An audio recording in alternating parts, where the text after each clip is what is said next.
Good morning, ladies and gentlemen. My name is Greg Evans. I'm the president of the Rotary Club of Waterloo, and it's my great pleasure to welcome you to the 2019 State of the City Address.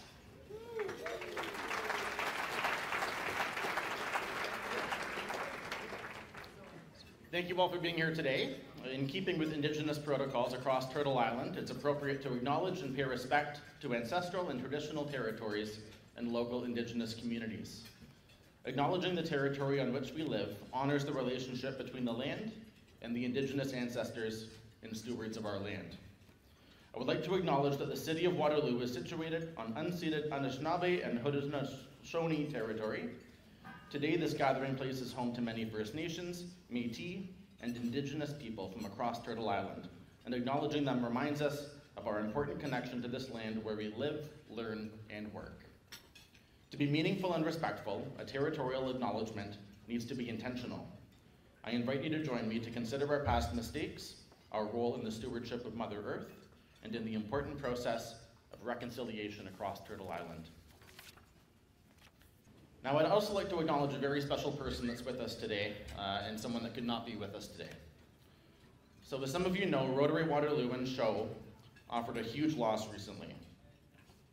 Waterloo Rotarian and Show Board Chair Michael Schmidt passed away in January, a man who exemplified Rotary's motto of service above self.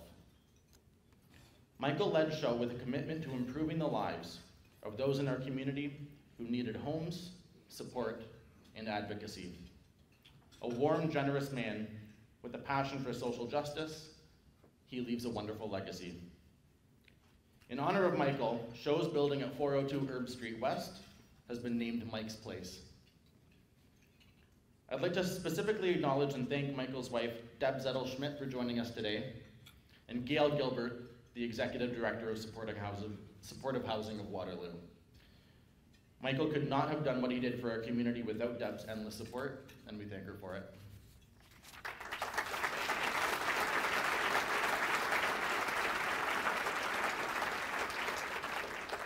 It is also in honor of Michael that Mayor Jaworsky and Rotary Waterloo have decided to donate the proceeds of today's breakfast to Supportive Housing of Waterloo. And we trust that Mike would approve.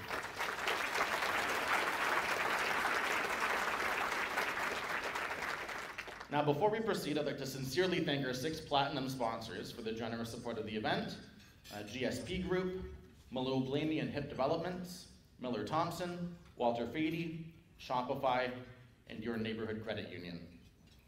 I'd also like to thank our in-kind sponsors without whom this day would not run as smoothly: Brentwood Livery, IC Flowers, and Kathy Orlando. Thank you all very much.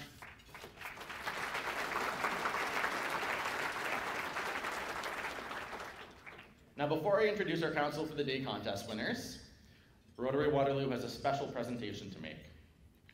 We are going to bestow a Paul Harris Fellowship, which is the highest honor a Rotary Club can award to an individual for exemplary community service, or service above self. The Paul Harris Fellowship is named for the gentleman who, along with 3 business associates, founded Rotary in 1905. The meetings of the 4 initial members took place in each of their offices in rotation, hence the name Rotary. Now you know. Early on in the life of this new club, the members began doing some good work, starting with the purchase of a horse for a country doctor. Over time, the motto of service above self was adopted, and the work of Rotary became focused on making a difference in one's community and in the lives of the less fortunate people around the world. Rotary and service above self are very important parts of life in Waterloo region, and there are many Rotarians here this morning. So today we're presenting this Paul Harris Fellowship Award to an individual who's dedicated himself to enriching our community. He's been described as a social entrepreneur, a philanthropist, a community builder, and for all these he's received the Order of Canada. Among his many accomplishments, which we don't have enough time to mention, he's the founder and principal funder of the University of Waterloo Research Institute for Aging. Ladies and gentlemen, please join me in congratulating Ron Schlegel.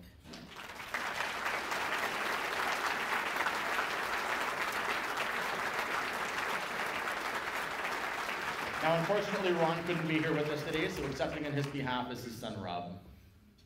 Thank you. Thank you very much.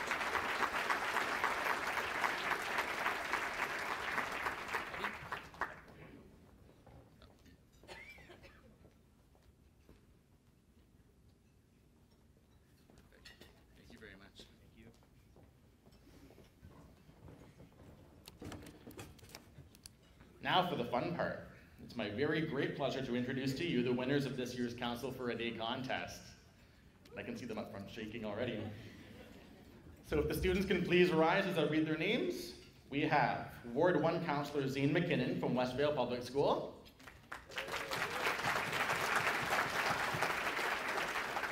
Ward 2 Councillor Maya Lynch from St. Nicholas Catholic School. Ward 3 Councillor Alyssa Ruth Singaraja from North Lake Woods Public School. Ward 4 Councillor Lindsay Southern from St. Luke Catholic School. Ward 5 Councillor Bryden Keithlin from Lexington Public School. Ward 6 Councillor Reese Danielzak from Empire Public School. Ward 7 Councillor Hazel Finnegan from Elizabeth Ziegler Public School. And finally, our mayor for the day is Elspeth Lena Ford from Laurelwood Public School. Now, these students were chosen for their incredible ideas to make Waterloo an even better place to live than it already is. So I understand the student councillors will share their ideas with us a little later on in the morning, but for now, please help me welcome to the stage our mayor for the day, Elspeth Lena Ford.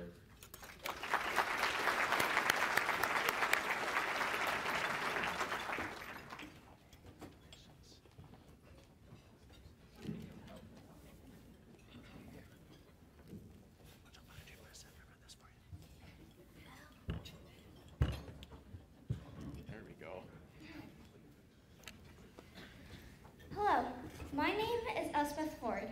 I go to Laurelwood Public School, and I came to Waterloo from Jinxie, China. My idea is this. We need a way to tell the wow story of our one-of-a-kind Canadian city to the people who now come to live here from all over the world. And I think a video on Waterloo's website, in our museums or classrooms, could share bet you didn't know that facts about our hometown told by grade school kids who've gone up here, or who've come to live here from faraway places. It's just like the 8 of us. Because if you want to see the future of Waterloo's story, just look into a grade 5 classroom like any of ours. You'll see the whole world looking back at you. And now, it's a great pleasure to introduce Mayor Jaworsky.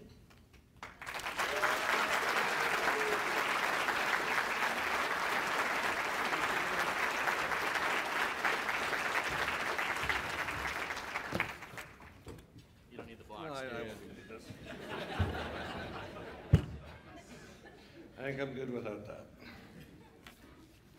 So thank you, Mayor Elspeth. What a wonderful introduction. What a wonderful idea you had. I think you produced the longest video I've ever seen. 9 minutes. What a wonderful entry into our contest. So you'll see today that I'm not wearing the normal purple. I've heard about a lot of it already in the past half hour about not wearing purple today. And we're working on the speech for a while, and really the theme of today's speech is about giving. Giving your ideas, giving in terms of volunteerism, and giving in terms of philanthropy. With the State of the City addressed this year at the very start of April, it happens to be the kickoff of the Canadian Cancer Society's Daffodil campaign. And I thought it'd be a good idea to switch from purple to yellow. And it also happens to be a volunteer month, and that's something that's, I think, special to all of us, and watch for more on that. And then I learned from Linda earlier today, today's actually World Autism Day, so I have the blue band for that. And so there's many great initiatives. So the Cancer Society, they invest over $1 million in research right here in Waterloo region. And there's national research ongoing in more than 100 types of cancer. So I know many of you like to support great initiatives, but often, like me, your life is busy and you don't really get around. So I partnered with the Cancer Society today. Through Nicole, we were able to put these pins at each and every table. Conveniently located there is also a donation envelope should you choose. What we might do is have Neil Aitchison up here later, and we'll do heads and tails. Actually, I'm kidding, all the money goes to the Cancer Society. So if the speech is boring, you can always use that as an excuse to go to the ATM downstairs if you so choose. So, it's a pleasure and a privilege to deliver the first State of the City address of my second term as Mayor of the City of Waterloo. Serving as Mayor of this great city is the best and most demanding role that I've ever had. I'm honored that citizens had the confidence in me and positive leadership to continue the great work that we've been doing together. I'd like to acknowledge our returning councillors, Angela Veith, who's, as we know, waiting on a new grandchild, Diane Freeman, Councillor Henry, as well as our new councillors, Jen Vasic, Sandra Hanmer, Tennille Bonagor, and Royce Bodley. Together we have started to make decisions, such as our 2019 budget, that will have a positive impact on our community. We will continue to ride the wave of positive momentum, building a healthy, diverse, inclusive Waterloo, where everyone feels at home with a sense of belonging. I'm excited to work with this talented group, and I know we'll accomplish great things over the next 4 years. Go team. Looking ahead, we'll try to move forward on key opportunities and tackle emerging issues, all with the goal of making life better for our citizens. This is no small task, but as I will share later on, we're already on the right track. And when we have the support of a council, our community partners, and 8 grade 5 students, the sky's the limit. Right, guys? Woo! Woo! Okay, a little bit early. Well, we're going to be spending a whole day together. We have a lot. That's my gym bag over there. So that comes out at least once a year. Yeah. Looking ahead. At this point, I'd like to invite our student councillors to the stage to share their ideas for making life better. So let's come up in ward order and come on up and line up here, gang. Go, Zane. Oh, you need your sheet? Yeah. Okay. My name is Zane McKinnon, and I go to Westville Public School. My idea is a day for kids to connect with folks in retirement homes and hear their stories.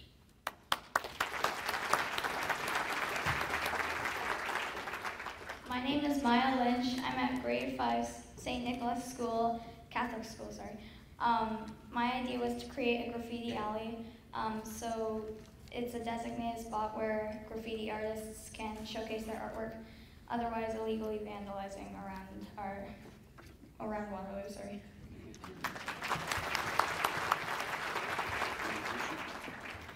My name is Alyssa Singharaja, and I'm at grade 5 at Northlake Woods Public School. My idea to make Waterloo a better place is to have a nature fun day. I think it would be great for people to get outside and get to know each other.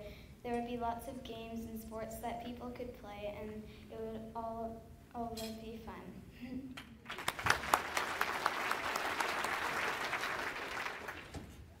My name is Lindsay Southern, and I go to St. Luke's School.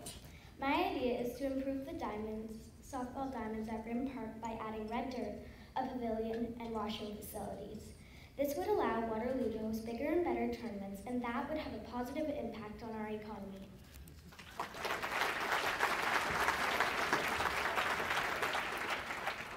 Hi, my name is Bryden Keeflin, and I go to Lexington Public School. My idea is to create a city-run club for kids who are interested in municipal politics and getting more involved in the community. The club would include opportunities to meet with local politicians who act like mentors, have debates, and attend city council meetings together. Thank you.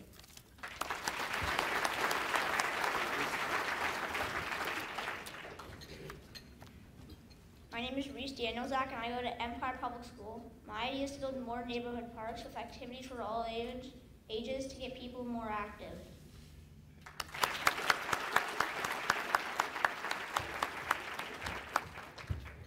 Hi, my name's Hazel Finnegan. I'm 10 years old and go to Elizabeth Ziegler Public School.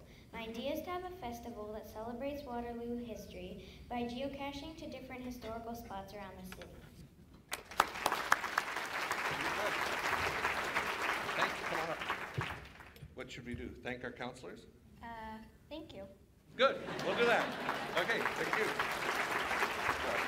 Good job, all. Okay. In closing, no, that'd be good. You'd be all excited if that was the case. So thank you so much. We had dozens of students submit ideas, and these 8 really resonated with me. These ideas are from extremely bright and passionate students, excited about their community, and these ideas add quality of life and enjoyment to for our citizens. I look forward to implementing at least one of the ideas later this year, and I think with my council we might be able to do a few more. We have a great day planned today for the student council. We're going to be riding in a limo bus courtesy of Brentwood Livery. We're going to be going to the recycling center, see how recycling's done, head over to the fire station, do a demo there, I think of a cooking demo that's going to get out of control. We'll have to put it out. We'll have lunch there, play pickleball back here, go to the City of Waterloo Museum and look at some artifacts, and then to City Hall and hold a council meeting. And then we'll be done at 5. A long day, that's for sure, for me. Quality of life is a broad concept. What does it mean to each of us and to our community as a whole? It means being physically and mentally healthy, comfortable, and able to enjoy life events.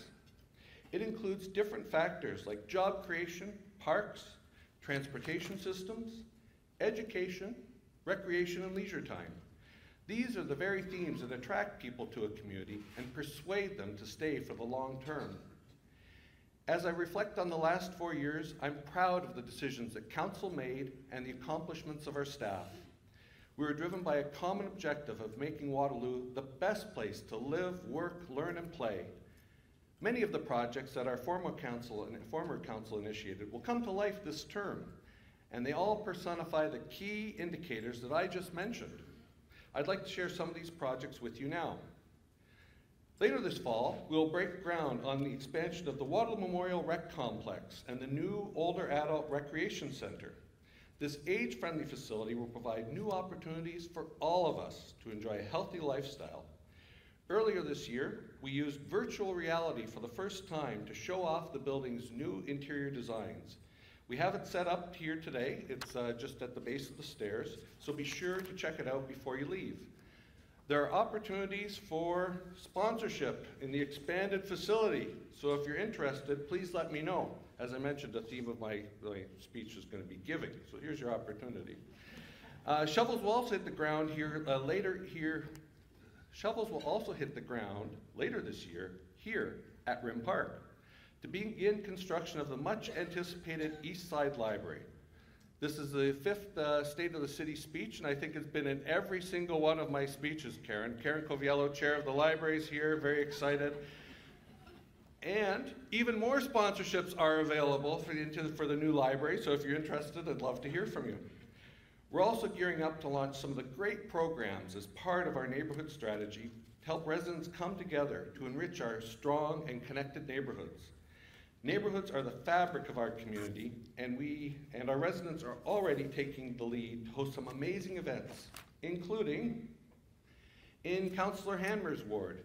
The Westvale neighborhood sets off fireworks in June, and the Beechwood Co-op recently hosted a winter celebration. In Councillor Bodley's ward, St. Moritz Park is planning a new community garden, while Laurelwood will continue to celebrate Easter with its annual egg hunt. And if you really want to see a fast Easter egg hunt, go to the Laurelwood one. It's over in about 5 minutes. They have like 500 kids there. It's like a cleansing of the park. So I think Premier Ford announced we're going to have a litter pickup day for Ontario. I think Laurelwood will be the quickest one.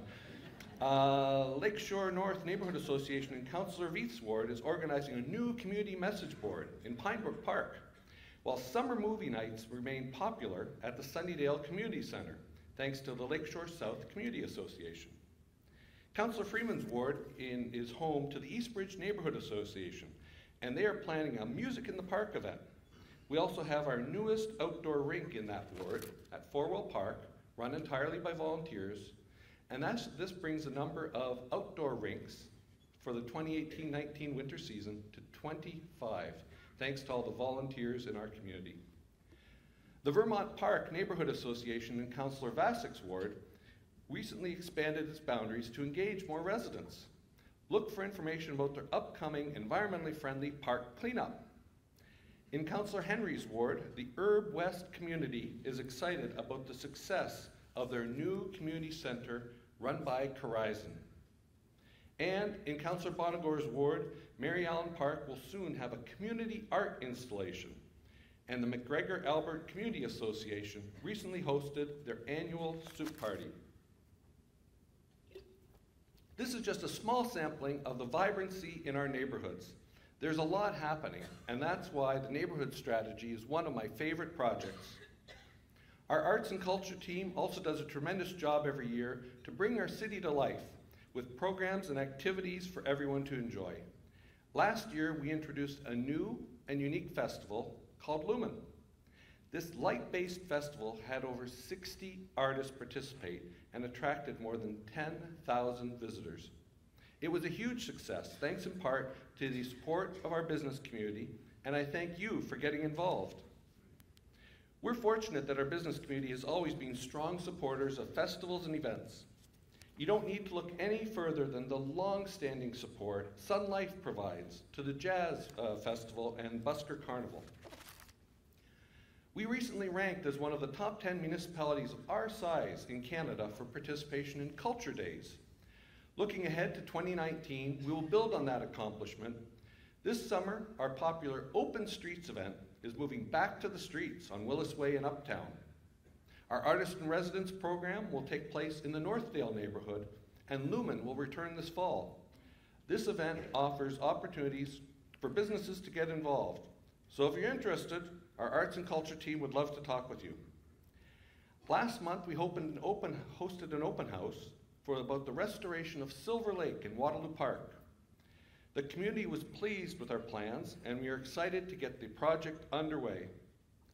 Still with water, Council approved a new splash pad for Waterloo Park, and the design of 3 additional splash pads in our community, creating more free water fun for children across the city. We're also planning more action sports parks in Waterloo to complement the popular skate park in Uptown. We've selected 3 locations for these parks: the Albert McCormick Community Center, the Harper Library, and Rim Park right here. We're also working with regional partners to encourage active living. The City of Waterloo and the Regional Tourism Organization have formed a partnership to build Waterloo Region's first of what will probably be many official Grand River access points. These access points will include improved wayfinding signage and improved canoe launch facilities to encourage local residents and tourists to enjoy the spectacular scenery from this heritage river. And changing gears, going back a couple of years to an announcement I made then, due to the overwhelming success of our dog poop pilot project, we've expanded the program into 4 more parks last year. Dog owners love being able to dispose of Rover's poop in an environmentally friendly manner. And from some statistics here, in 2018, dog owners helped contribute 10 tons of waste, which was diverted from our landfill and generated enough electricity to power almost 300 homes for a month. We expect to see even better results as we install another 5 units in parks throughout the city later this year. This high profile, and I'm not kidding, high profile, I got calls from Malaysia on this one. This high profile and innovative project is just one of the ways the City of Waterloo is doing our part to reduce our environmental impact. We further demonstrated our commitment to a sustainable future in June of 2018 by unanimously endorsing the Climate Action Waterloo Region long-term target of 80% greenhouse gas reduction by 2050. To learn more about what is happening in the city and around the region of sustainability, consider joining me at the Sustainable Waterloo Region Evening of Recognition event. It takes place April 25th, and the community is invited to attend. I would also like to do a shout out to Tova Davidson of Sustainable Waterloo Region and her team for a great job they do. Speaking of parks and the development of our parkland strategy, it's well underway. It looks at our system of parks and green spaces over the next 10 to 15 years. It considers important factors like development, maintenance, and funding based on our community's values, priorities, and expectations. Our goal with this strategy is to ensure our city remains healthy and dynamic with desirable, sustainable parks. There will also be an opportunity for you to provide feedback on this strategy. Now, on your tables, you'll find a card with the website of our online public engagement tool, Engage Waterloo, and it's one website for all local municipalities. Check out the questions that we have posted, and please share your input on this topic and any others that are of interest to you. Hearing from our community is critically important to your council. We're thrilled to see Uptown Waterloo flourishing with 28 new restaurants and businesses opening last year. The public realm strategy that council approved just last month will help us ensure that people who are working, living, learning, and playing in the Uptown will have great places to walk, ride, play, meet, and rest. University Avenue has been long viewed as the gateway to our city, so we're going to introduce enhancements to that part of the city.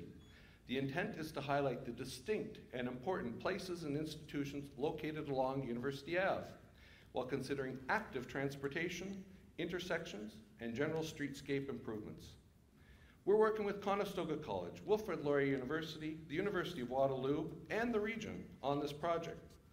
Potential initiatives and design options will be made public later this year, so be sure to check Engage Waterloo to provide your feedback on this project. There are so many other projects that nurture the important quality of life, and the community is taking notice of our collective efforts.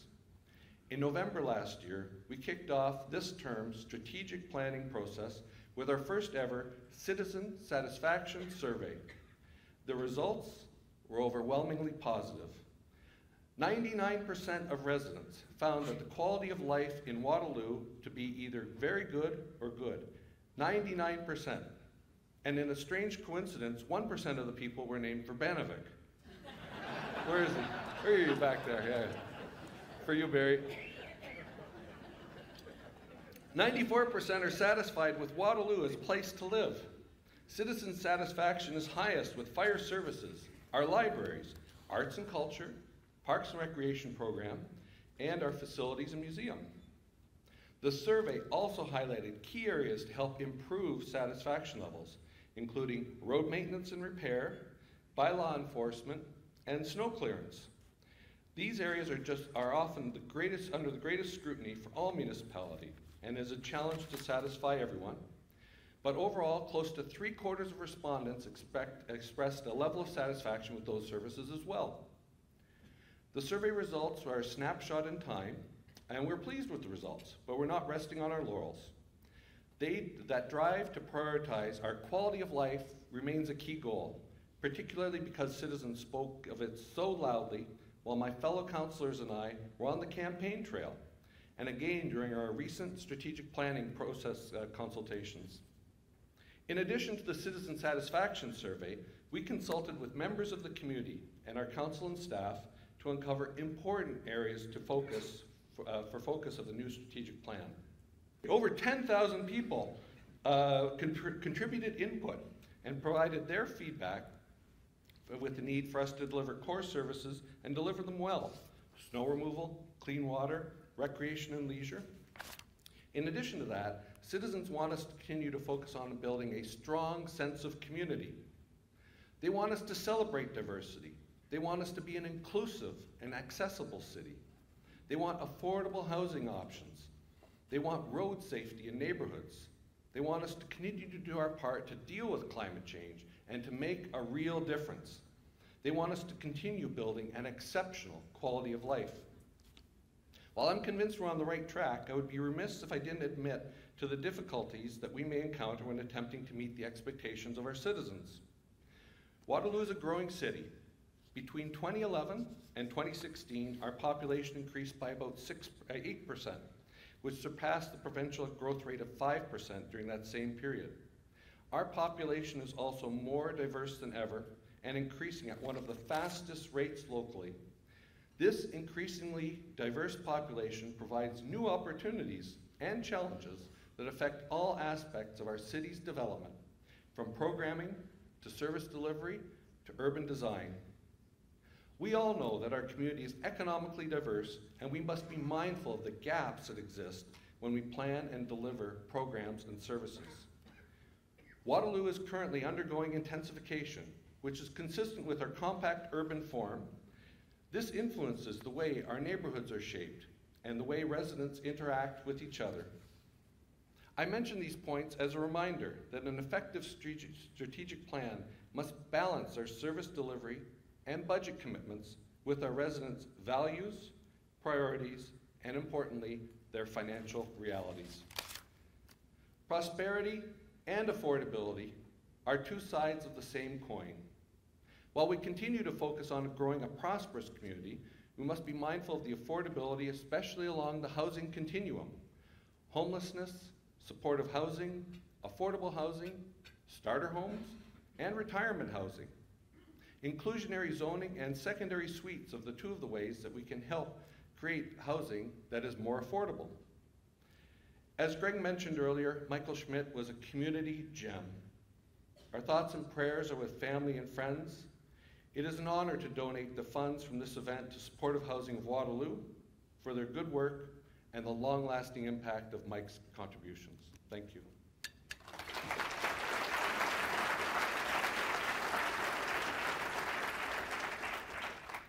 Waterloo's compact urban form means that active transportation is viable for many types of trips. We have made great strides constructing complete streets featuring sidewalks, multi-use trails, segregated bike lanes, and of course, roads. Going forward, we must eliminate trail gaps, develop a grid-like active transportation network that is well-signed, safe, and easy for all to use. We will soon undertake a review of programs we offer at our recreation facilities, specifically the rec complex, to balance the opportunities available once the facility expands in 2021 to ensure that we are reflecting the changing needs of our community.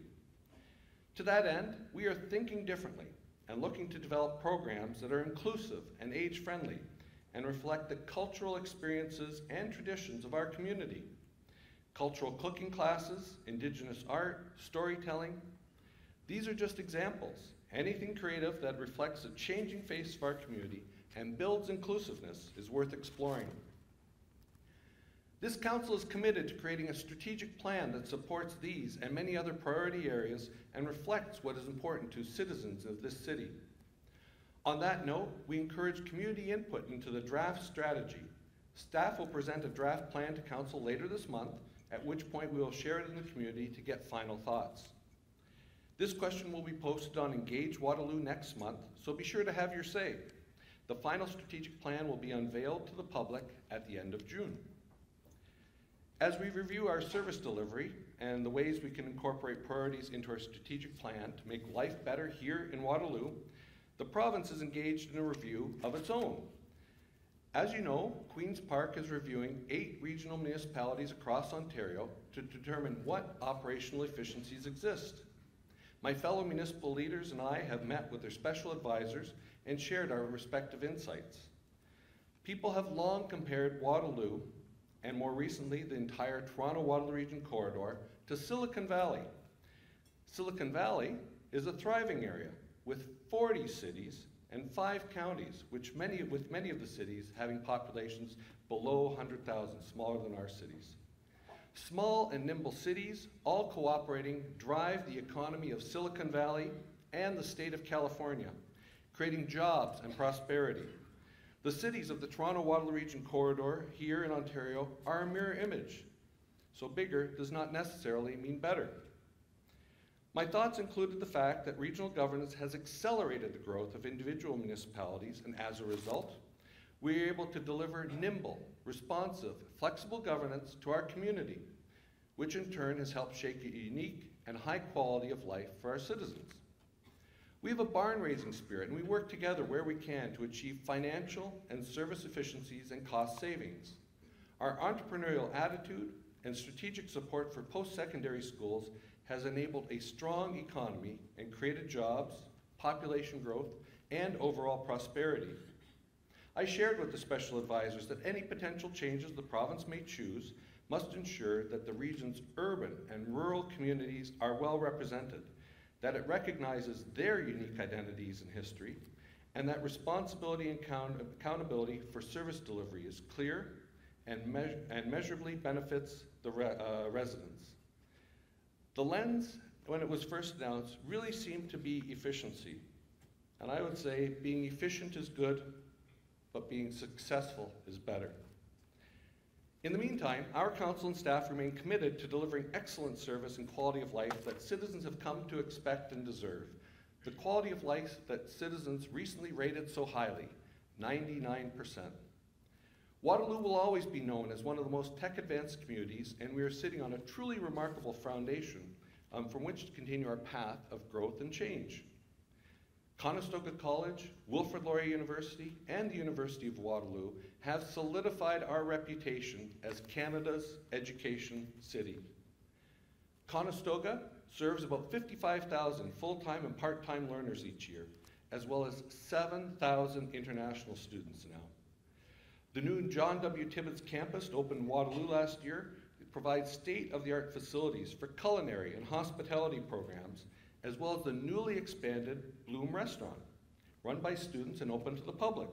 I encourage you all to visit. It's a wonderful experience. Wilfrid Laurier University ranked first in student satisfaction for the 3rd consecutive year by Maclean's magazine. They are one of the top-ranked institutions in Canada for experiential learning. Laurier was also named one of the Waterloo area's top employers and received over $14 million in new research funds to impact our local and global communities. 2018 was a big year for the University of Waterloo. Engineering 7 opened in October, and I guess that means Pearl Sullivan will have a brochure, because Engineering 7 sounds like a name that needs to be replaced by somebody who'd like to sponsor that. And in June, the 200,000th student graduated at spring convocation. And Professor Donna Strickland received the Nobel Prize for her groundbreaking inventions in the field of laser physics. She is the first woman since 1963 to win the Physics Prize. Let's hear it for Professor Strickland.